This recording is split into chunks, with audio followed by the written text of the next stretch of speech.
Sekarang kita lanjut ke filsafat Romawi. Yang pertama ada skepticism dan cynicism. Kita mulai dengan skepticism dulu. Nah, jadi ada seorang tokoh namanya Virov Elis yang dikenal sebagai penemu aliran skepticism. Nah, intinya skepticism ini adalah mereka itu kontra dengan dogmatism. Dogmatism ini menurut mereka adalah aliran yang mempercayai adanya satu kebenaran yang tak terbantahkan. Sedangkan skepticism mengatakan bahwa sesuatu yang dipercaya oleh seseorang bisa aja salah. Makanya seseorang bisa menghindari salah dengan tidak mempercayai apapun. Nah, kalau menurut mereka semua hal bisa aja salah, jadinya apa nih yang memandu mereka dalam menilai sesuatu? Ada dua, yaitu appearance dan convention. Appearance adalah sensasi dan perasaan yang kita rasakan, seperti misalnya manis atau pahit, atau senang dan tidak menyenangkan. Jadi cuma hal-hal yang kita rasakan aja, tapi kebenarannya tidak kita ketahui. Kemudian untuk convention adalah tradisi, hukum, dan custom masyarakat. Lalu ada cynicism, tokohnya itu ada Antisthenes dan Diogenes. Nah, menurut mereka itu yang perlu memimpin atau menggait perilaku manusia adalah alam atau nature, bukan social conventions.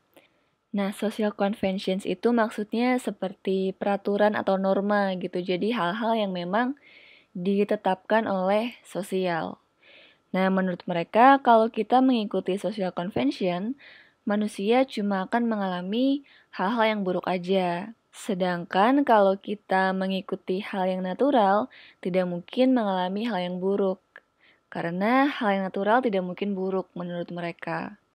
Sekarang ada Epicureanism dan Stoicism. Epicureanism ini dipelopori oleh Epicurus of Samos. Nah, mereka itu tujuan hidupnya adalah kebahagiaan individual. Mereka adalah orang-orang materialism, yaitu aliran yang menyatakan bahwa alam semesta itu sifatnya fisik, begitupun jiwa manusia. Lalu mereka juga berpegang pada penjelasan natural daripada supernatural. Mereka menekankan untuk hidup dengan simpel dan menghindari kehidupan yang terlalu berlebihan. Karena menurut mereka itu kalau misalnya kita hidup terlalu berlebihan, nantinya akan ada penderitaan yang dapat mengikuti. Maka mereka menganut hedonism yang tujuannya itu mencari kesenangan dan menghindari penderitaan. Di mana menurut mereka dengan cara memenuhi kebutuhan hidup yang dasar-dasar aja. Selanjutnya, kalau untuk Stoicism, tokohnya adalah Zeno of Citium. Nah, mereka mempercayai bahwa dunia sudah diatur oleh suatu rencana divine atau rencana ilahi, di mana semua alasan terjadi di mana semua hal terjadi karena suatu alasan. Jadi, semua orang harus menerima takdirnya masing-masing, walaupun dalam takdir mereka harus menderita. Nah, Stoicism ini lebih diterima daripada Epicureanism. Karena pada saat itu, Stoicism lebih sesuai dengan hukum Roma Empire. Nah, intinya, Stoicism ini mempercayai bahwa kebahagiaan hidup dapat didapatkan dengan berpartisipasi dalam rencana yang sudah ada. Kita lanjut ke Neoplatonism. Neoplatonism ini adalah aliran yang menganut ajarannya Plato, namun mereka lebih menekankan pada sisi mistisnya. Tokoh pertama dalam Neoplatonism ini ada Philo. Philo menjelaskan bahwa manusia memiliki dua kodrat, yaitu tubuh dan jiwa. Tubuh ini sifatnya rendah, sedangkan jiwa merupakan bagian dari keberadaan ilahi atau keberadaan divine. Nah, jadi manusia sendiri dapat berkembang ke dua arah. Bisa downward jika mereka mengikuti kemauan daging, tapi bisa juga upward kalau mereka mendekati inner light. Jadi, film mempercayai bahwa pengalaman sensoris yang kita alami justru akan menjauhkan kita dari pemahaman dan komunikasi dengan Tuhan. Tokoh kedua ada Plotinus. Plotinus memiliki hierarki yang terdiri dari yang pertama itu God atau Dewan. God atau Dewan ini sifatnya supreme dan tidak diketahui, tidak dapat dipahami. Yang kedua ada spirit yang merupakan gambaran dari God atau Dewan. Nah, spirit ini juga merupakan bagian dari jiwa manusia. Kemudian yang paling rendah ada jiwa.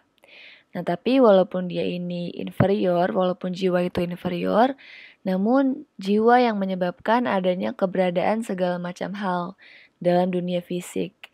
Jadi, kalau melihat dari hierarki ini, God itu merupakan sifat yang supremnya, kemudian spirit merupakan gambaran dari God, dan spirit juga merupakan bagian dari jiwa dan nantinya jiwa menyebabkan adanya keberadaan fisik, maka secara tidak langsung God merupakan bagian dari dunia fisik. Seperti itu penjelasan si Plotinus.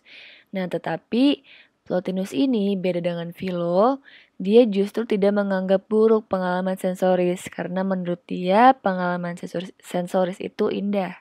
Seperti misalnya seni, musik atau orang-orang yang menarik karena mereka itu dapat dinikmati keberadaan dan kenampakannya. Lanjut lagi ke masa kegelapan atau Dark Ages. Masa Dark Ages ini merupakan masa di mana perkembangan ilmu pengetahuan, filosofi, dan literatur semuanya terlimitasi atau terbatasi. Pada saat masa kegelapan ini, buku-buku Yunani dan Romawi itu pada hilang dan juga dihancurkan. Kemudian hukum Roma juga melemah dan digantikan oleh hukum adat lokal. Terus gereja juga menjadi kekuatan utama. Maka Eropa pun didominasi oleh kepercayaan yang mistis. Terakhir ada Scholasticism, yaitu aliran yang menyatukan filosofi Aristotle dan agama Kristen, sehingga serta menunjukkan implikasinya pada hidup seseorang. Nah, di sini ada perdebatan antara dua aliran mengenai keberadaan universals. Universals ini adalah suatu wujud yang sifatnya tidak bergantung pada pikiran manusia dan menjelaskan kesamaan yang dimiliki oleh suatu hal. Nah, kedua aliran tersebut adalah realism dan nominalism. Realism percaya bahwa keberadaan universals itu nyata seperti dunia fisik, sedangkan nominalism percaya bahwa universals cuma sekedar label verbal aja untuk mengelompokkan objek atau peristiwa. Oke, segitu aja pembahasan aku untuk video kali ini. Mohon maaf jika masih ada banyak kekurangan. Semoga penjelasan yang aku paparkan tadi dapat membantu kalian dalam mempelajari materi dengan lebih dalam lagi. Terima kasih.